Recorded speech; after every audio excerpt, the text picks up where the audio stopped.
วันนี้จะมีการอัปเดตวิธีการทำดิฟเย็นแบบสูตรร้านเตลัวทรงวาดคนมากินหลายคนบอกโอ้ดิฟเย็นร้านนี้อร่อยจังเลยมีวิธีการทำยังไงมันขึ้นอยู่กับกาแฟด้วยนะครับผมเนี่ยใช้อัลตร้าโกกิแล้วก็ CT Transit เป็นเบสของการทำดิฟเย็นที่นี่เอาทำเอธิโอเปียดิฟเย็นแล้วกันเนาะง่ายๆ 12.5 กรัมผมจะบอกว่าจริงๆแล้วดิฟเย็นเนี่ยความสนุกของมันคือคุณใช้ทานสิเนี่ยมันแช่ได้ผมแนะนำบทคอมมานด์ได้25 คลิกให้มันหยาบขึ้นมาหน่อย Basic 101อย่าลืมเอาซิลเวอร์สกินออกเรซิปีคือ 12.5 กรัมเกียร์ในการคายแก๊สแล้วในการทำให้ผงมันลุยซุยขึ้นมากว่าเดิมนะ200 กว่าบาทน้ำอุณหภูมิ94 องศาแล้วเราจะใช้เทคนิคการกักน้ำโดยความที่มันเป็นไอซ์ฟิลเตอร์ผมจะเทน้ำไปยังไงก็ได้ให้กาแฟมันให้น้ำมันทั่วถึงก็ประมาณ45 ml 45 ml ปั๊บผมก็จะดมกลิ่นแบบรู้เลยว่ากลิ่นกับแก๊สมันคลายมันคลายเพราะว่ากาแฟตัวนี้เริ่มเอจแล้วสำคัญที่เหตุผลที่เราใช้ทรานสิตแล้วก็อัลต้าโอเคคือเราจะได้ดูน้ำว่ามันจะหยุดไหลเมื่อไหร่ผมจะสังเกตว่าพอน้ำมันหยุดไหลปั๊บ มันจะอยู่ประมาณสัก35 วินาทีนะนี่ผมก็จะปิดวาล์วสูตรของร้านนี่คือพอหยุดปิดวาล์วที่35 วินาทีประมาณสัก45 วินาทีเราจะเทอีกประมาณ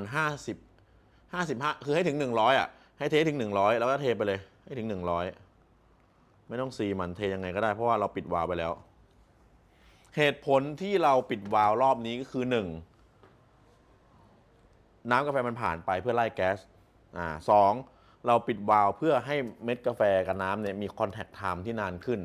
เพื่อมันจะได้ดูดน้ำเข้าไป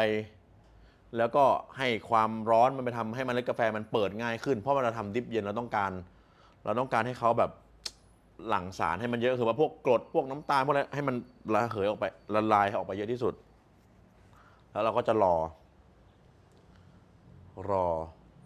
ดมนิดนึง1 นาที 35 นาทีผมก็จะเปิดวาล์วแล้วผมก็หยิบน้ำมาผมก็จะดูเลยว่าน้ำไหลเกือบแห้งนะพอไหลเกือบแห้งนะไหลเกือบแห้งจะอยู่ประมาณ1 นาที 50 วินาทีเกือบแห้งแล้ว1 นาทีก็เทอีก50 ml ก็เป็น150ทีเนี้ยเราจะเห็นเลยว่าน้ำไหลตลอดเวลาคอนสแตนต์ไหลตลอดเวลา2 นาที15 วินาทีเทให้ถึง1:15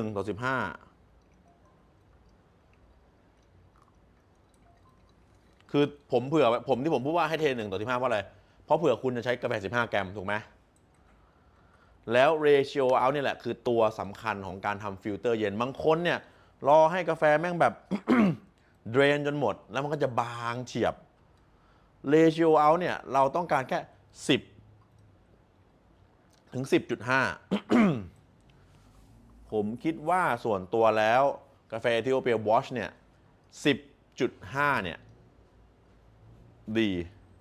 เพราะว่ามันโดนน้ำแข็งมันโดนน็อกน้ำแข็งเนี่ยมันฟลอรัลมันไดลูทมากขึ้นผมว่าโอเคเลยฉะนั้นพอเรามีอัลต้าโกกิเราก็ดูเลยว่าเมื่อไหร่มันจะถึง 10.5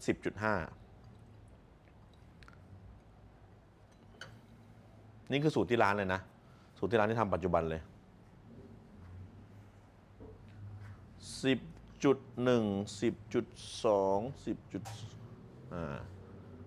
ปั๊บนะโอเค 10.5 เรียบร้อยให้ไอซ์ถ่ายเลย15เข้า 10.5 ออกเวลาประมาณคือเวลา2 นาที 50 ถึง 3 นาทีกว่ามันก็แล้วแต่ตัวกาแฟอันนี้มันคือ High Elevation Ethiopia ฉะนั้นเราก็ไม่ได้โฟกัสว่าคือมันแช่นานได้ถ้ามันเป็นกาแฟไทยมันน้ำมันอาจจะผ่านเร็วไปกว่านี้ฉะนั้นไม่ต้องบอรี่เรื่อง timing มากมายนะครับโฟกัสที่ ratio out แล้วก็วิธีการทำที่นี่เราจะใช้น็อกน้ำแข็งน็อกไอซ์บอลน็อกลูกบอล2 ลูกนะครับน็อกลูกบอล2 ลูกเลยเราก็เทลงไป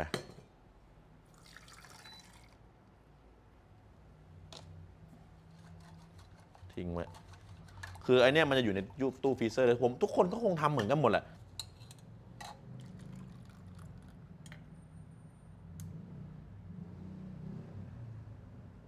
จบ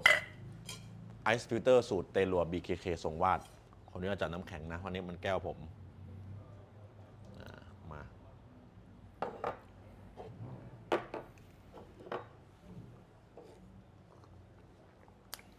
อร่อยเลยเยี่ยมสดชื่นคือ 1 กินง่าย 2 สดชื่น 3 ยังมี intensity ของ flavor อยู่บางครั้งทุกคนรอให้น้ำมันได้หลุดไปหมดกลายเป็นเรโช1:11กว่าถึง10จนน้ำมันแห้งแล้วพอมันไปโดนน้ำแข็งร้อนๆหรือบางคนดิฟกาแฟใส่น้ำแข็งเลยแต่ก็คือตัดเรโชสั้นตัดเรโชสั้นเหมือนว่าคนเขาอาจจะแบบเรโช1:10เข้าแล้วโดนน้ำแข็งแล้วไปได้หลุดแต่ผมรู้สึกว่ากาแฟมันมีของเยอะกว่านั้น ถ้าเราไปตัด1:10อ่ะมันก็จะเป็น intensity ที่แบบอีกแบบหนึ่งนี่เราต้องการของออกมาให้มันดีที่สุดแล้วเราไปน็อกไอซ์บอลแล้วค่อยมาใส่น้ำแข็งทีหลังแล้วรสชาติที่มันควรจะเป็นอ่ะแล้วพอมันค่อยๆละลายไปเรื่อยๆมันก็จะค่อยๆบางขึ้นนะแต่บางในทางที่ดีผมว่าบางคนที่ผมเห็นแบบว่าหลายร้านหลายร้านในไทยในประเทศญี่ปุ่นในเกาหลีชอบดิฟกาแฟแล้วใส่น้ำแข็งคือผมไม่ชอบเลยผมว่ามันไม่มี consistency แล้วกันมันไม่มีความสมดุลของความเสถียรของการทำกาแฟอันนี้มันมีความเสถียรก็คือเราคอนโทรลน้ำเข้าเราคอนโทรลน้ำออกแล้วเราเอาน้ำร้อนๆเนี่ยเป็นน็อกเราไม่น็อกน้ำแข็งเลยเราน็อกไอซ์บอล2ก้อนนะของก้อนใหญ่ๆเพื่อให้มันเย็นเฉียบพลันเหมือนเราน็อกพารากอนนะที่เขาใช้กันนะแต่เราล็อกไอซ์บอลอันใหญ่เลยจากฟรีเซอร์เข้ามามันทำให้คุณภาพของกาแฟแล้วรสชาติของกาแฟมันยังคงอยู่แล้วพอเราใส่น้ำแข็งแล้วเราเดินกินไปเรื่อยน้ำแข็งค่อยๆละลายเนี่ยมันก็ค่อยๆอร่อยมันอร่อยแล้วนะแล้วมันก็จะอร่อยไปเรื่อยๆมันจะบางแต่บางไม่มากไอซ์ฟิลเตอร์ที่ร้านเตลัว BKK และ CNX เนี่ยไม่เคยโดนคอมเพลนฉะนั้น EP Ice Filter ก็ฝากไว้เท่านี้บายบายถ้าบอกว่าแล้วผมไม่มีทรานสิตทำไงตัวสวิตช์ก็ได้ครับ ตัวไหนที่เขาออกมาขายที่มันมีตัวปิดเปิดอะแล้วลองทำตามสูตรแล้วปรับดูคือผมไม่สามารถหยิบทุกดิปเปอร์มาทำให้ทุกคนได้ เพราะว่าผมก็มีดิปเปอร์ที่ผมใช้จริงๆในชีวิตประจำวัน